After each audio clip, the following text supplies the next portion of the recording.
There is something quietly compelling about people who never ask for help. On the surface, they appear strong, self-contained, and fiercely capable, as if they carry their entire world on their shoulders without letting anyone see the weight. But beneath that composed exterior lies a complex psychological reality, one built on deep emotional patterns, learned defenses, and internal narratives that have shaped their identity over many years. Whether they stand in silence because they are afraid to burden others, or because they were conditioned to believe that vulnerability equals weakness, their refusal to ask for help is rarely as simple as pride. It is a behavior woven from experience, memory, and emotion. And once you begin to look closely, you start to see how many people around you fall into this category. Maybe you even recognize pieces of yourself in it. Have you ever wondered why some people can offer support so freely, yet struggle immensely when it comes to receiving it? Why someone who seems emotionally intelligent and stable would rather stretch themselves thin than share even a fraction of their load? Why someone who encourages others to reach out finds it nearly impossible to do the same? These questions open a doorway to understanding a deeper psychological truth.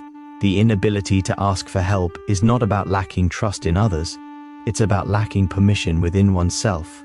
And so, as we move deeper into the psychology of individuals who never reach out, we begin to uncover a tapestry of emotional dynamics and cognitive frameworks. One part of this story lies in early learning, how the brain adapts to repeated emotional experiences. Another part lies in identity, how someone comes to see themselves as the reliable one, the strong one, the self-sufficient one.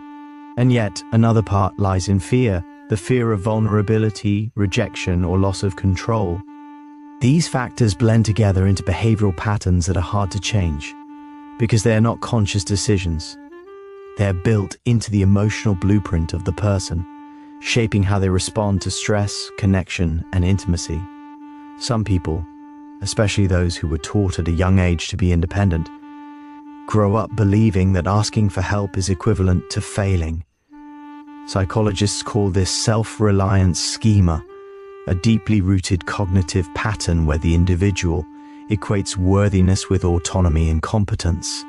These individuals often received subtle messages, sometimes verbal, sometimes through modeled behavior, that strong people handle things alone. They may have been praised excessively for being mature for their age, or for taking care of themselves without guidance. Over time, they internalize the belief that being self-sufficient is not just a skill but an obligation.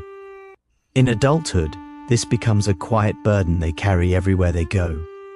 Imagine a child who grows up in a home where emotional needs are minimized or ignored. Each time they reached out for comfort and were met with dismissal, discomfort, or silence, their brain learned a painful lesson: seeking support leads to disappointment. So they stopped reaching out. They adapted by becoming hyper-independent. What began as self-protection eventually evolved into a strict internal rule: handle everything on your own. Psychologists refer to this as avoidant attachment, a pattern that develops when emotional needs repeatedly go unmet.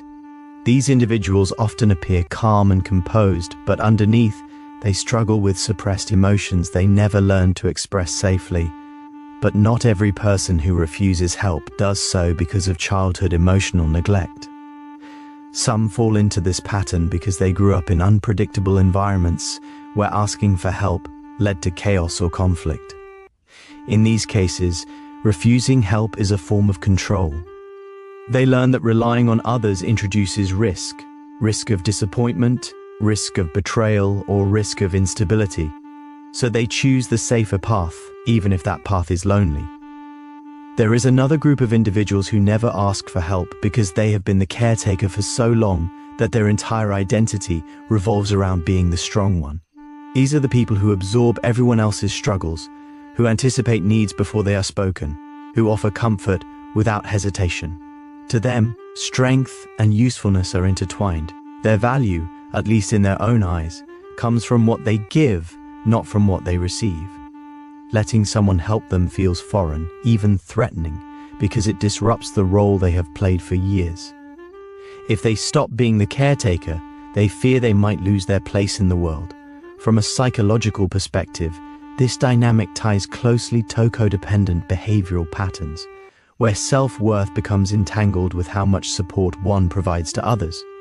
The person becomes so accustomed to giving that they begin to see receiving as a sign of weakness or incompetence. Their emotional compass points outward, not inward, and their needs remain unseen, even to themselves. There is also the fear of vulnerability, a deeply human fear that resides in almost everyone, but affects certain individuals more profoundly. Asking for help requires admitting you are struggling, that you don't have everything under control.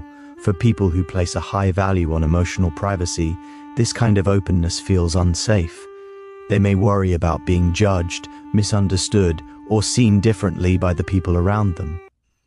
Vulnerability becomes a kind of exposure, like opening a door that they have worked their entire lives to keep locked.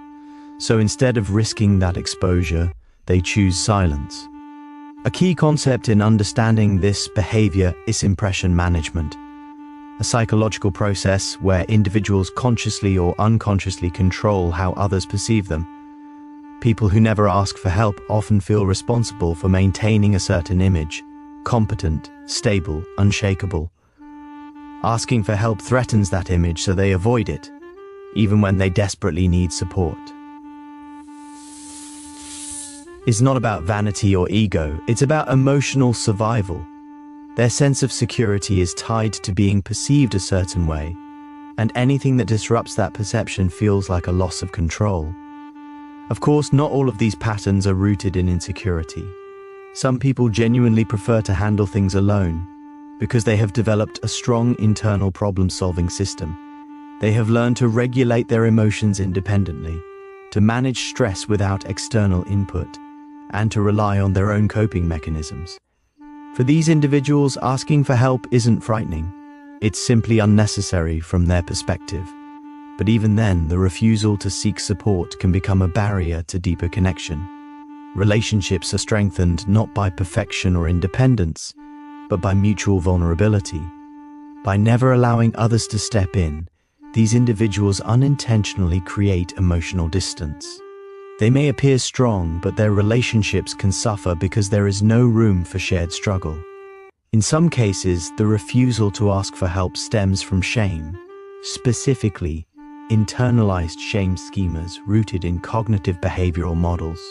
Individuals with strong shame tendencies often believe their struggles make them defective or unworthy. They fear that if others saw their challenges, they would be judged or rejected. This fear creates a self-sustaining cycle. The person avoids reaching out. Their struggles intensify in private, and the shame deepens. Eventually, asking for help becomes emotionally impossible because the cost of exposure feels too great. What's interesting is how these internal narratives shape everyday behavior. Someone who never asks for help may still be exhausted, overwhelmed, or emotionally overloaded, but instead of reaching out, they quietly endure. They become experts at hiding stress behind smiles, masking fatigue with productivity, and disguising emotional strain with humor. They say, "I'm fine," not because it's true, but because it feels safer than the alternative. They handle crisis after crisis without letting anyone see the cracks, often to the point of burnout. And yet, they continue, because stopping, even for a moment, feels dangerous. Rest means reflection, and reflection means confronting emotions they have spent years avoiding. Another dimension to consider is the cultural influence on emotional behavior. In some cultures, asking for help is seen as disruptive or impolite, a burden placed on others that should be avoided whenever possible. In others, personal struggle is expected to be kept private, leading individuals to internalize their problems rather than share them. These cultural values blend with personal experiences to create emotional norms that can be hard to break, even when someone intellectually understands the benefits of seeking support. There is also a cognitive distortion known as catastrophic thinking, where individuals believe that asking for help will lead to worst-case scenarios, being rejected, pitied, or seen as incapable. This type of thinking amplifies fears and creates emotional barriers that feel insurmountable. Even when offered help, These individuals may decline because their mind leaps to imagine negative outcomes. Their hesitation is not a rational choice, it is an emotional reflex shaped by anxiety and past experience. As we move deeper into the emotional landscape of people who never ask for help, a pattern emerges. These individuals often carry invisible burdens. They may appear composed, but internally, they are managing layers of thought, obligation, memory, and expectation. They are strong in ways that few people recognize, but that strength comes at a cost. Over time, their refusal to seek support leads to emotional isolation. They become disconnected from their own needs and disconnected from the people who would willingly support them if given the chance. Yet beneath all of this complexity, one truth remains. People who never ask for help are not trying to be difficult, distant, or dramatic. They are doing what their emotional history has taught them to do. They are protecting themselves in the only way they know. Their silence is not a sign of invulnerability. It is a sign of how deeply they feel.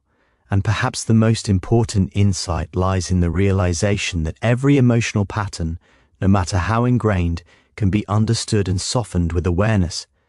When someone begins to explore why they struggle to seek help, they start uncovering the narratives that shaped them. They learn that independence does not have to come at the expense of connection, that vulnerability does not weaken strength, it deepens it, that asking for help is not an imposition but an opportunity to build trust and closeness, and that there is a profound difference between being self-sufficient and being emotionally isolated.